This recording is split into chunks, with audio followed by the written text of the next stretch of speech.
Kasi karaniwan na-terminate din dito because of utang.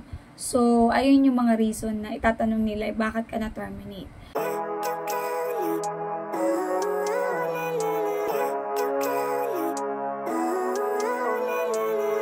Living life, everyday, late at night, not okay, all I want.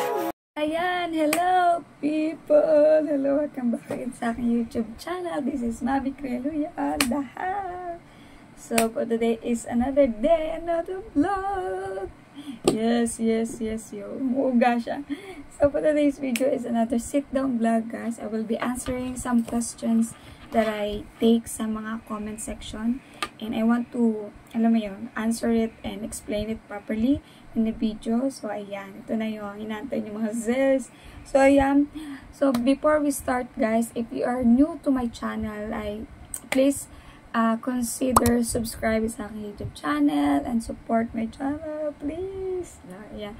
Ayan. Consider subscribing and hit the notification bell para updated ka sa aking mga videos na sinishare dito sa aking YouTube channel, and also subscribing, like, and share. Mavi Creluya. Yan. Without further ado, guys, yeah, let's do it. Let's start. Let's go. First question. Okay. First question natin is, sabi niya dito, gusto ko po mag-break contract. 1 year na po ako. Pwede ba yun? At may bayad po ba? So, first, explain ko muna yung break contract versus and termination. So, I want to explain first yan. So, yung break contract, tayo yung mag-break. Sa helper, yung part ng helper.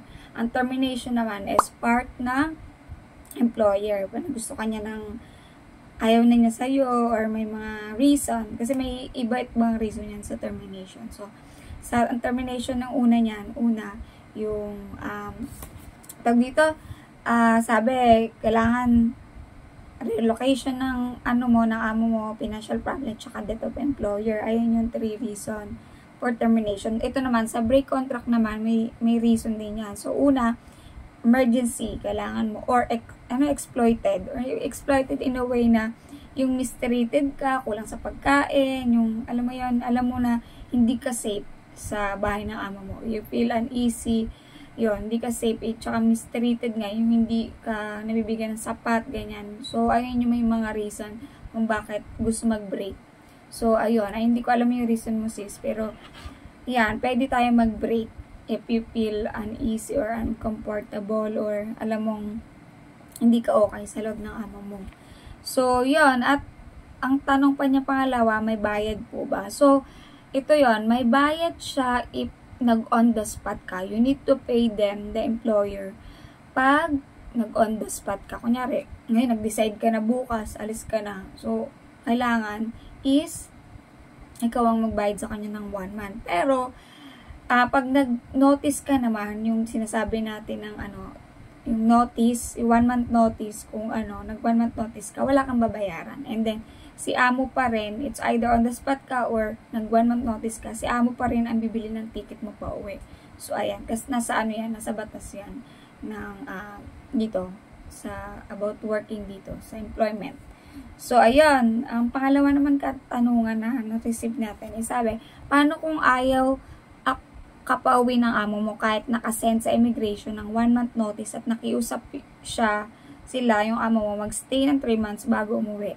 Yun, sabi niya, sana mapansin. Yan. Thank you for your question. So, ayun, ako naman, in a way, kung depende sa'yo, kung if you will going to agree na magstay ka pa in 3 months. So, kung okay naman yung amo, mabait naman sila or anything, I don't know, what's your situation right now, pwede ka magstay. Pero, if you decided to stay, is, ayun yung una muna, is depende sa'yo kung papayag ka, diba? If you decided to stay until 3 months, after 3 months, pero kailangan na amo mo tumawag sa immigration. Kailangan nyo i-cancel yung 1 month notice mo. Kasi, when they receive it, or it will, magiging effective na yung date na yon ng notice mo. So, we need to call the immigration and cancel it. para, or sabihin nyo na mag-extend ka pa in 3 months. So, ganon. Kailangan yung tawagan yung immigration. Kasi, once na na-start na yung, or naging effective yung notice, is tatakbo na yun. And then, kailangan that day na notice mo doon, or after 1 month, di ba, notice, 1 month notice, kailangan makalis ka na, or you have only 14 days to stay here in Hong Kong. Pag ay yung, kunyari, 31 yung end ng notice mo, 1 month notice, first month until katapusan lang yung notice mo. Tapos hindi nyo kinancel yung letter na sinad mo sa immigration. So, it will take, mag-i-effective yun, and you have only 14 days to stay here dito sa Hong Kong. So, magkakaproblema ka pa pag hindi nyo kinancel yun. So, ayun yung advice ko. You need to cancel and call if you decided to stay for another 3 months. So, ayun lang. And then, ito yung third question. Ayan, sabi niya dito, matanggap pa sila ng ex-Hong Kong, pero terminated before. Sana mapatit. Ayan. So, ako, maraming tumatanggap din dito ng ex-abroad, ex-Hong Kong, or terminate na or break contract. May tumatanggap pa rin naman. Pero kasi, ang normally tinatanong ng mga agency dito is yung reason na bakit ka na-terminate o bakit ka nag-break. So, yung sa break kasi, di ba, tayo naman sa part natin, pag nag-break contract tayo, ayun nga, yung emergency or yung mistreated ka ng amo mo. Tapos, sa pangalawa naman, pangatlo, what do you call this? Ayun nga, na financial problem, bakit ka na-terminate? Financial problem, what do you call this? Financial problem, death of employee, or may nagawa, ayaw ko na nila. Ayun yun. Ayaw ko na nila. Kasi karaniwan na-terminate din dito because of utang. So, ayun yung mga reason na itatanong nila, bakit ka na-terminate. So, if I suggest naman, kung nasa Middle East ka na, di ba? Middle East ka na, Hong Kong ka, na-terminate ka, tapos pumunta ka na Middle East. So, I suggest, siguro sabihin mo na lang na yung totoong reason din. Kasi para alam nila yung situation mo naman nun. So, ayun lang, I guess na ano. Pero maraming tumatanggap dito na terminated at saka break contract. So, nothing to worry. Maraming agency na pwedeng tumanggap. Kung finish contract ko nasa ibang bansa kan, I think yung nag-message sa akin ito, nasa ano na siya uli, nasa Middle East. So, i-share mo na lang, finish mo na yung contract mo dyan sa Middle East para at least goods ka. Alam mo yung record mo. Kahit dito sa Hong Kong na medyo alanganin ka before na terminate ka. So, at least, alam mo yun, meron ka pa rin malalagay na details na maganda pa rin na record mo. So, ayun yung suggestion ko. So, pang-apat na tanong, sabi dito, kasi sinashare ko nga about agency ko, kung may training fee ba daw. So, at magkano yung gastos? Pagsasama ko na yun. Yung may training fee, yes, sa mga first timer, may training fee. Kasi yung training fee na to, guys, is about for NC2, para makakuha ka ng NC2 certificate for domestic helper. So, may bayad talaga yon. Normally talaga may bayad. Pero in my case kasi, yung when I got here in Hong Kong, sa agency ko sa Galilee, wala talaga. Ang alam ko no, sagot ng amo that time. Pero, hindi lahat gano'n na. Yung batch ko talaga wala kami binayaran na training fee. Ako especially sa mga first timer, di ba? So, we need NC2. Kasi pag ex-abroad na, you just need, what do you call this, info sheet. So, hindi mo na kailangan kasi meron na silang NC2 before. So, tayo sa first timer, kailangan mag-take ng NC2 for test na domestic helper na. Yun nga. Yung certification. So, may bayad siya. So, kung sa Galilee kayo mag-apply, guys, willing to below yung information ng Galilee, kung paano kayo makapag-apply sa kanila. Willing to below. And, yeah, may bayad na ngayon sa mga sisters natin na dumating dito sa Hong Kong na pupunta sa church namin sa training. Talaga may bayad na 5,000 something lang, mura na yun guys compare sa other agency na narinig ko sa mga ka-churchmate ko na sa ibang agency galing. More than basta mahal 16,000 up ganyan, more than pa yung iba. So dito sa Galilee meron silang i-recommend sa iyo na mas mura, affordable, 5,000 something lang siya. So it's better than 10,000 more, right?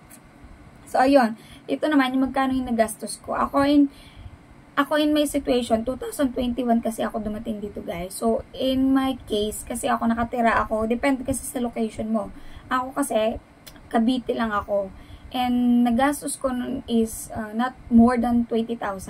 Mga around 20,000 yun. Pero lahat na yun guys, mamasahe, yung mga budget ko pag pumunta ako ng Manila sa agency, nagre-report ako, pumunta kami sa may training kami sa Laguna.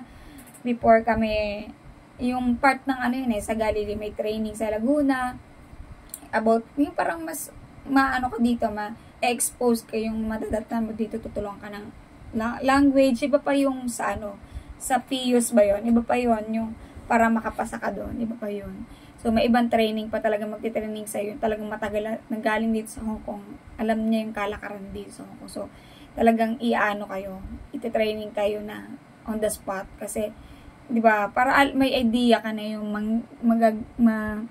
madadatnan mong trabaho dito sa Hong Kong. Para ready ka rin. And you're knowledgeable about it. About working here dito sa Hong Kong. So, ayun. And then, next noon, siguro lahat na yung maleta, yung mapamasahe papunta ang airport. O, syempre, magastos ko pa sa pagkain sa bahay namin. Yung mga ganon. I think kasama na yun. 20,000 something.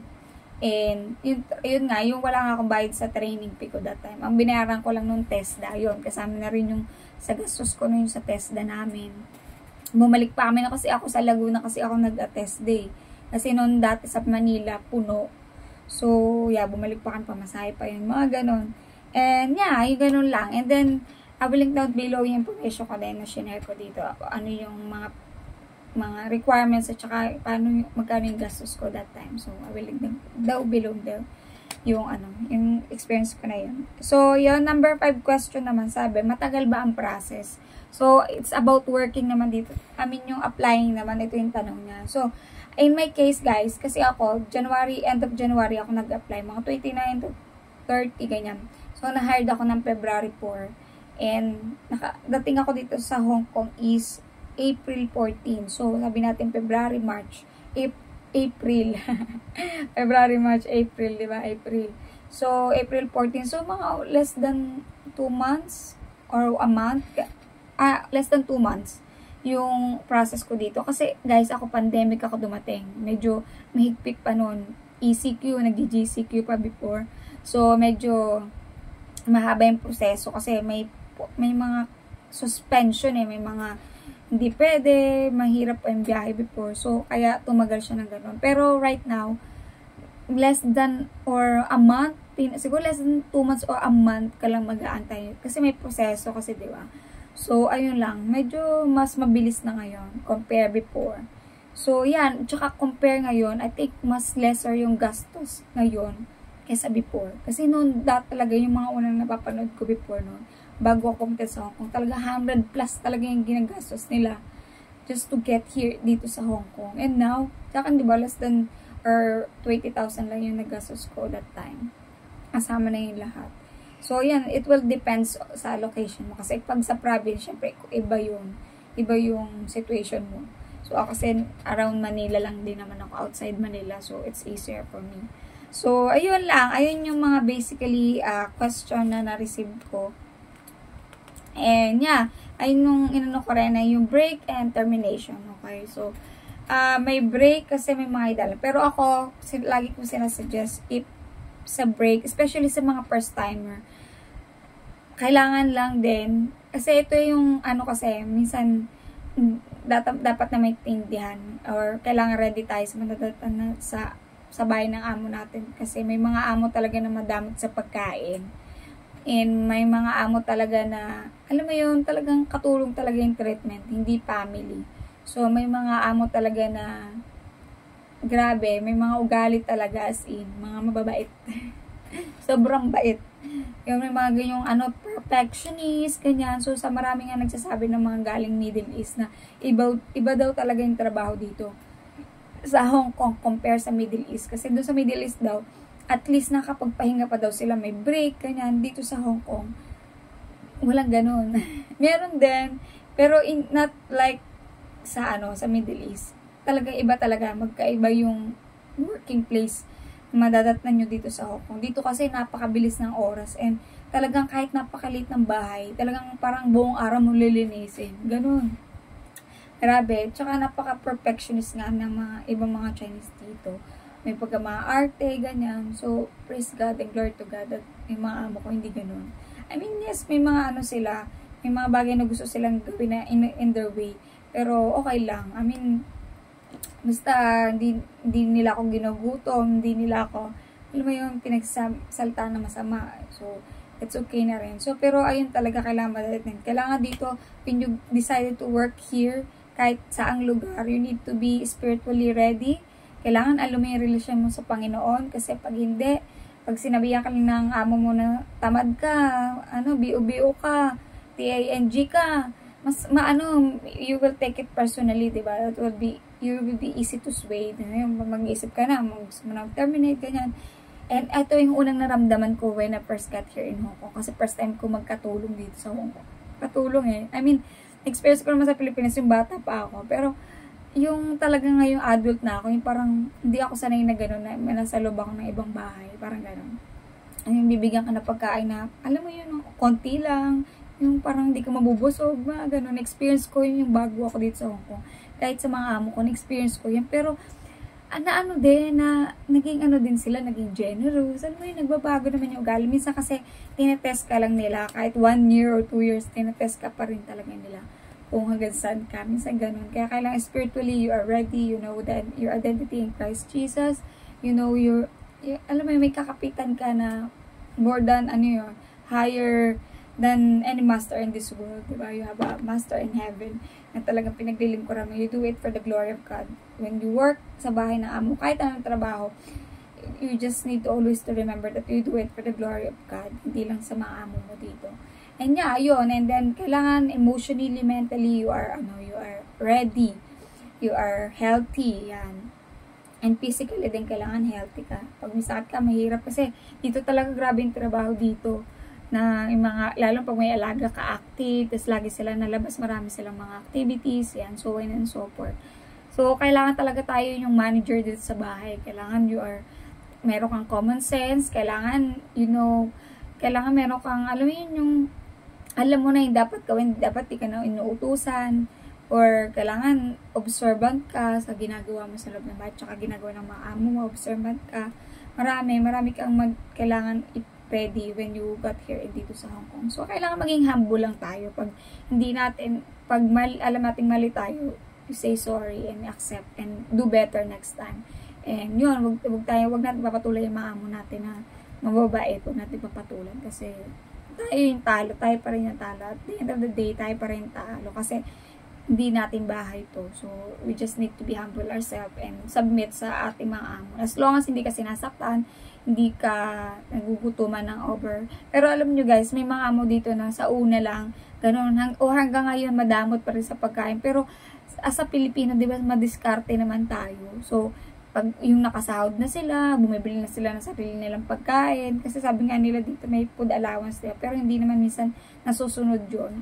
Pero yung naman, kung ano yung pagkain nila, pagkain mo rin. Di ba? Normally ganun. Or, kailangan mo yung food allowance mo. Kailangan makikipag-usap ka lang na maayos sa amo mo. Kailangan ganun. Pero kung hindi naman talaga, yung iba talaga, tayo madiskarte naman tayo. So, especially sa mga kapatid namin sa church, pag alam namin kulang sila sa pagkain, pag pinababaunan namin sila ng pagkain.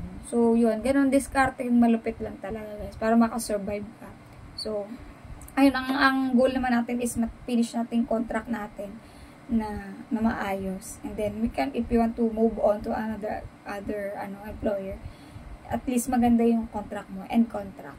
So, ayun lang, guys, and I hope you learned something today, and if you have any question that is in your mind, if you're working here dito sa Hong Kong, if you have any question, please don't be shy to comment down below or message me in my page, Mabi Crealoy page. I can flash here. I will put in the description box also. You can message me personally and ask me anything. And yeah, maybe I can pray for you. I can include you in our prayers. And yeah, alam ko it will not be easy working here dito Hong Kong. And kasi talagang especially sa mga first timer like me before, you will feel pity. Talagang you will feel down. Ako noon, grabe yung survival period ko, kahit ang babait na mga amo ko. Sa mga alaga ko, doon akong struggle ko. No? Kasi syempre, another katulong na naman nila. So, another pakasamahan din nila. So, ako sobrang nag-a-adjust ako before. Talagang iyak tawa talaga ako. Iniiyak ko na lang kay Lord. Ay, minsan ayoko na bumalik sa kwarto. Ay, alam mo, ayaw mo na, pag day off mo, ayaw mo na umuwi. May ganun akong thoughts before. Pero praise and glory to God that I have a good community on the church that talagang na-encourage ako spiritually, talagang na-feed ako spiritually, talaga na si Lord talaga yung kinapitan ko through all these years na pag-i-stay ko dito sa Hong Kong. Kasi maraming mga challenges, hindi lang dito sa bahay ng amo mo, especially sa pamilya mo sa Pilipinas, nabibigyan ka ng mga challenges, diba? So, yeah, so ayan, thank you for watching. I feel you learned something from me today, and yeah, please consider subscribing again. Please like and share, and yeah, see you in my next vlog. Thank you guys. God bless you. See you sa mga papunta pala dito sa Hong Kong. God bless.